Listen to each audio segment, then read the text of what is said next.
საზანოში უკვე მე-6 ვარ, თუ მე-7-ს და აქედან მე-5 ვარ ოთოსთან და ვატარებ ციფრული ტექნოლოგიების ტრენინგს, რომელიც შეიძლება სოფლის მოსახლეობას გამოადგეს. ეს არის ევროკავშირის მიერ დაფინანსებული პროექტი და საქართველოში ახორციელებს სხვადასხვა ორგანიზაცია არის ამაში ჩართული. და მიზანი არის სოფლების გაციფრულება და ციფრული განათლების გზით მოსახლეობის გაძლიერება. იქნება ეს მაგალითად ჩვეულებრივი სოფლის მაცხოვრებელი, დიასახლისი მეურნეობაში ჩართული მასწავლებელი თუ ასე შემდეგ. ანუ ყველა იმუნ არის გაუმჯობესება, რომელიც ჭირდებათ თანამედროვე სოფელში მცხოვრებ ადამიანებს. პროექტის პირველ ეტაპზე ხდება საგანმანათლებლო ტრენინგების ჩატარება. ეს არის ერთჯერადი ხოლმე და ერთხელ სრული დღის განმავლობაში შეუძლია ჩაერთონ საზანოს მოსახლეობას და არა მხოლოდ საზანოს, ანუ სურველებს შეუძლიათ დაუკავშირდნენ ოთოს ჩვენს მასპინძელს და ისაკეთებს ამის ორგანიზებას. რაც შეეხება შემდეგ ეტაპებს, შემდეგ უკვე იქნება ბიზნესებისთვის, აი მაგალითად ოთოს მსგავსად, ვისაც აქვს საოჯახო მარანი, რაღაცა მევენახეობა, იღებს სტუმრებს, აქვს რაღაცა დასარჩენი სივრცე თუ ასე შემდეგ, მათთვის იქნება სხვადასხვა ტიპის ტრენინგი. და პროექტის მესამე ეტაპი არის უკვე სოფლების გაციფრულება, რამდენიმე სოფელში, მათ შორის ესტაფონის და თერჯოლის მასშტაბით დადგება, ასე ვთქვათ, საჯარო თავშეყრის ადგილებზე Wi-Fi იქნება ეს მაგალითად სოფლის თუნდაც ბირჟა, სკოლასთან, ბაღთან და ასე შემდეგ, იმისთვის რომ ადამიანებმა ინტერნეტი გამოიყენონ და ხელმისაწვდომი იყოს მათთვის. თუნდაც მაგალითად სამეურნეო მიზნებისთვის. იქნება ეს რაღაცა სხვა შხამქიმიკატების გადამოწმება და ამ ყველაფერს ვასწავლეთ როგორ შეიძლება ყოველდღიურ გამოყენებაში, როგორც პედაგოგმა, როგორც მევენახემ და შემდეგ გამოიყენოს ეს ყველაფერი. მოცემული პროექტიდან მაქვს მოლოდინი რომ უფრო გამიღრმავდება ცოდნა ამ სფეროში, ისედაც ამ სფეროსთან მაქვს შეხება და შესაბამისად უფრო სხვა კურსით დავინახავ და იმ მხრიდან შევხედავ, რომელიც დღემდე ჩემთვის უცნობი იყო ამ სფეროსთან დაკავშირებით. რაც შეეხება სოფელში მსგავსი პროექტების ჩატარება უფრო მნიშვნელოვანია, რადგან ხდება ცნობიერების გამაღლება სხვადასხვა ასაკობრივ კატეგორიებში და შესაბამისად ისეთი ხელსაწყოების გამოყენება, რომელიც ადამიანს უწყობს ხელს, რომ შეიმსუბუქოს თავის საქმიანობა, გაიღრმავოს განათლება, უფრო ხელმისაწვდომი იქნება სოფელში ამ ყველაფერს თუ დავნერგავთ და გავაღრმავებთ შესაბამისად. დღეს 21 საუკუნეში ძალიან მნიშვნელოვანი არის ციფრული ტექნოლოგიების და ხელოვნური ინტელექტის განვითარებას ფეხი აუწყოთ. დღეს ნებისმიერ სფეროში დასაქმებულ ადამიანს ჭირდება ინტერნეტი და ამ კუთხით განვითარება. და მათ შორის მეც მიეკუთვნები იმ კატეგორიას, ვისაც ვფიქრობ, რომ ეს ჭირდება ყველა ადამიანს დღესდღეობით და ამ ორგანიზაციამ ეს ორგანიზაცია დამეკავშირდა მიმდინარე წლის გაზაფხულზე და უკვე მე-6 ტრენინგ სემინარს ვატარებთ თეზესტაფონის და თერჯოლის მუნიციპალიტეტის გარკვეული სოფლები არის შერჩეული.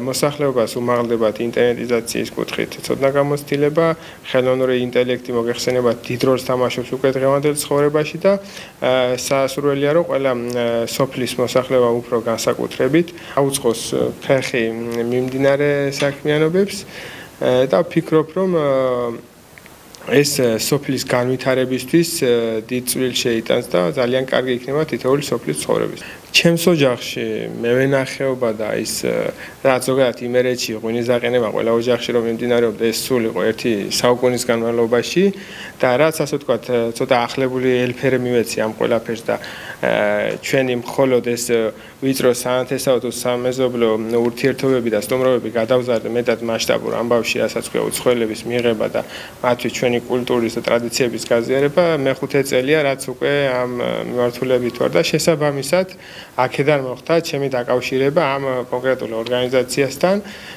ეს ტრენინგები ტარდება ევროკავშირის ეგიდით და მივესალმები ამ კუთხით, რაც უფრო ხშირი და მეტი ტრენინგი იქნება და ეს არის თითოეული ჩვენ ესტაფონის და თერჯოლის მუნიციპალიტეტის გარკვეული სოფლებისთვის არის გათვლილი და ამ კუთხით მოსახლეობას უმაღლდება ცოდნა და გამოცდილება. ამ ორგანიზაციის წარმომადგენლები ამბობენ, შემდგომ წლებში უფრო ინტერნეტიზაცია მეტად მასობრივი გახდება, გაიზრდება მისი ხარისხი და მეტად ხელმისაწვდომი იქნება მოსახლეობისთვის. 13 ივნის ისრაელის მიერ დაწყებული სამხედრო ოპერაცია, რომლის მიზანიც ირანიდან მომდინარე ბირთვული საფრთხის თავიდან აცილებაა, მეომარ ქვეყნებში სარაკეტო დარტყმებით გრძელდება. ირანის პრეზიდენტი მასუდ პეზეშკიანი ირანელ ხალხს ერთიანობისკენ მოუწოდებს და აცხადებს, რომ ირანს სრული უფლება აქვს ბირთვული ენერგიით ისარგებლოს. თავის მხრივ იმუქრება ისრაელიც. ქვეყნის თავდაცვის მინისტრი ისრაელზე ღამით განხორციელებულ სარაკეტო დარტყმებს ეხმაურება და აცხადებს, რომ ამას თეირანისთვის შედეგები მოჰყვება. აქაურები ამის ფას მალე გადაიხდიან, წერს ისრაელ კაცი სოციალურ პლატფორმა X-ზე. ისრაელის პრემიერ-მინისტრის ადმინისტრაცია აქვეყნებს ინფორმაციას, რომ ირანმა ისრაელის მიმართულებით ჯამში 370 ბალისტიკური რაკეტა ისროლა. დაღუპულია 24 ადამიანი, დაშავდა 592. მსხვერპლია ირანშიც. ისრაელის თავდასხმებს 224 ადამიანია მსხვერპლა, მათ შორის 90%-ზე მეტი მშვიდობიანი მოქალაქეა. ჰოსპიტალიზებულია 1277. ახლო აღმოსავლეთში გაჩაღებული კონფლიქტი მოულოდნელი არ ყოფილა და ის, როგორც ისტორიკოსი შალვა თავაძე ამბობს, სათავეს ჯერ კიდევ ცივი ომის პერიოდიდან იღებს. ჯერ კიდევ 1979 წელს, როდესაც ირანის რევოლუცია მოხდა და შაჰი ჩამოაგდეს და ირანის ისლამური რესპუბლიკა შეიქმნა, თავითვე გაცხადდა ირანის საგარეო პოლიტიკური კურსი, ეს იყო ანტი-ისრაელისა და ანტი-ამერიკული კურსი და აშკარად ჩანდა, რომ ამერიკის ინტერესებს ახლო აღმოსავლეთში და განსაკუთრებით სპარსეთის ყურეში დაუპირისპირდებოდა ირანი. ამიტომ ირანისათვის ასევე მიუღებელი არის ისრაელის სახელმწიფო აი ამ რეგიონში და არ დაუშვებდა და ყველანაირად შეეწინააღმდეგებოდა აი ამ ამერიკის გავლენასა და ისრაელის გავლენას ამ რეგიონში. არავინ არ მიაქცია ყურადღება, შედარებით ნაკლები ყურადღება ყოველ შემთხვევაში, როდესაც ტრამპმა განაცხადა, რომ თუ პუტინი და ზელენსკი, ანუ რუსეთი და უკრაინა ვერ შეძლებდნენ მოლაპარაკების მაგიდასთან დაждდომას, ის გავიდოდა ამ კონფლიქტიდან. და ყურადღებას მიაქცევდა ამერიკისათვის უფრო ამერიკის ინტერესებისათვის უფრო აქტუალურ საკითხებს, ხო?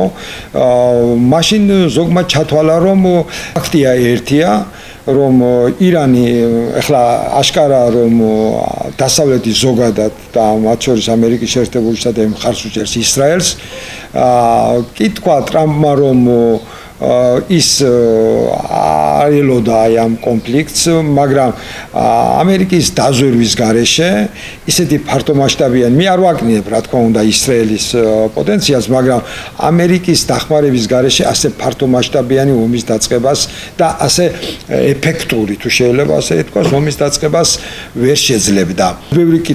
ბევრი კითხვის ნიშნების ჩანს ძალიან, რაღა მაინდამაინც იმ დროს ეს კონფლიქტის დაწყება, როდესაც თითქმის კარზე იყო მომდგარი შეთანხმება ამერიკის შეერთებულ შტატებსა და ირანს შორის ამ ბირთვულ საკითხებთან მიმართებაში. შალვა თავაძე იმ საფრთხეებზეც ამახვილებს ყურადღებას, რომელიც შესაძლებელია ჩვენს ქვეყანასთან მიმართებაში დადგეს.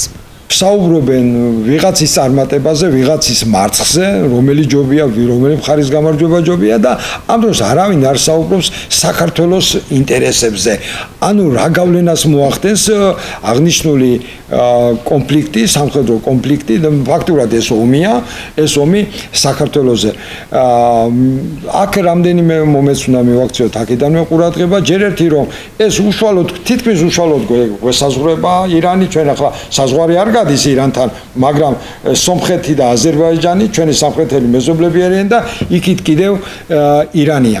ეხლა თუ გავითვალისწინებთ იმას, რომ რა დამოკიდებულება არის აი ამ ჩვენ სამეზობლოს და ირანს შორის სამეზობლო ქვეყნების მოსყიდველობაში, აქაც ძალიან ბევრი კითხვის ნიშნები ჩანს, როდესაც სამხრეთ კავკასიას მიადგება ტოლვითად ძალიან დიდი მასა.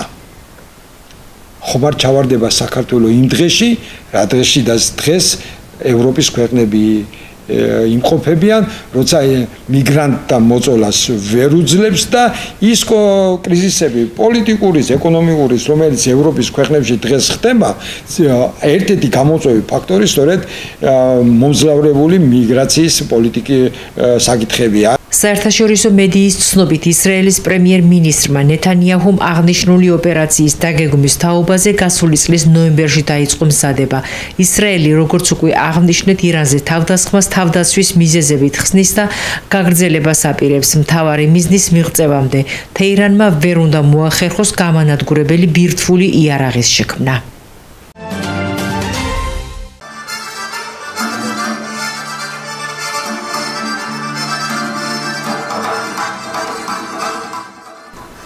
დღესასწაული სასწაულ ბავშვებთან ფესტივალი ანაბასისში სკოლიდან დიდ სცენაზე ამ ღონისძიებით მონაწილეებმა კიდევ ერთი საინტერესო ფურცლით შეავსეს მშობლიური სასწავლო დაწესებულების მდიდარი ისტორია. წლის დასკვნითი აქტივობით ისინი შეეცადნენ თანატოლებისა და დამსწრე საზოგადოებისთვის შეექმნათ განწყობა, რომელიც ერთნაირად ემოციური და გადამდები იქნებოდა ყველასთვის. ღონისძიებაში დავალებები ყველა კლასზე მათი უნარების გათვალისწინებით იყო განაწილებული. ანაბასისის ლიტერატურულ-მხატვრული აქტივობა კულტურისა და შემოქმედების ცენტრში ჩატარდა. დღევანდელი ფესტივალი დღესასწაული სასწაულ ბავშვებთან ნამდვილად შედგა სავსე ემოციებით, ძალიან ლამაზი ნომრებით. ეს არის ისტორია, რომელსაც წერს ანაბასისის მოსწავლეები, ყველანი ჩვენ ერთად, მშობლები, მასწავლებლები, ქორეოგრაფები.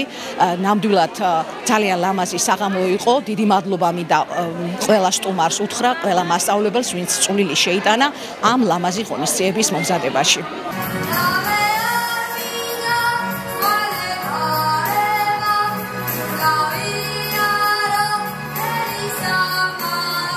ეს ბავშვებს აქვს წარდგენილი სურვილისამებრ სხვადასხვა კლასებს, სხვადასხვა მხიარული და ენერგიული ნომრები.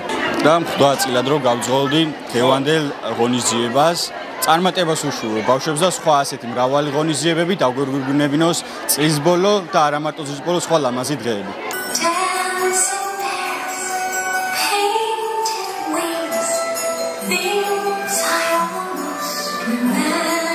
დღეს ანაბასისის ტრადიციულ ბავშვთა ფესტივალზე სიამოვნებით მივიღეთ ჩემთან აკლასელებთან ერთად მონაწილეობა და ვასრულებთ ცეკვა ლაზურს. რაც შეეხება სიმღერას, დღეს წარვდგები სიმღერით, სადაც გავიმარჯვე სიმღერით, რომელთაც გავიმარჯვე სენაკის არტ ფესტივალზე და მივიღე ლაურეატის წოდება. იპოვე ვარსკვლავის შენი პირველი პრემია ავიღე და უსურვებ ყველა მონაწილეს წარმატებას.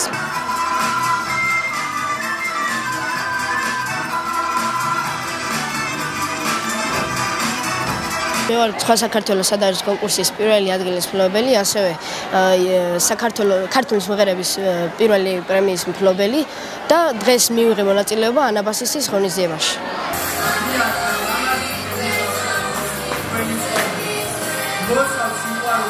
ჯანმრთელობასა და ერთიან ბედნიერ საქართველოში ცხოვრებას ვისურვებ.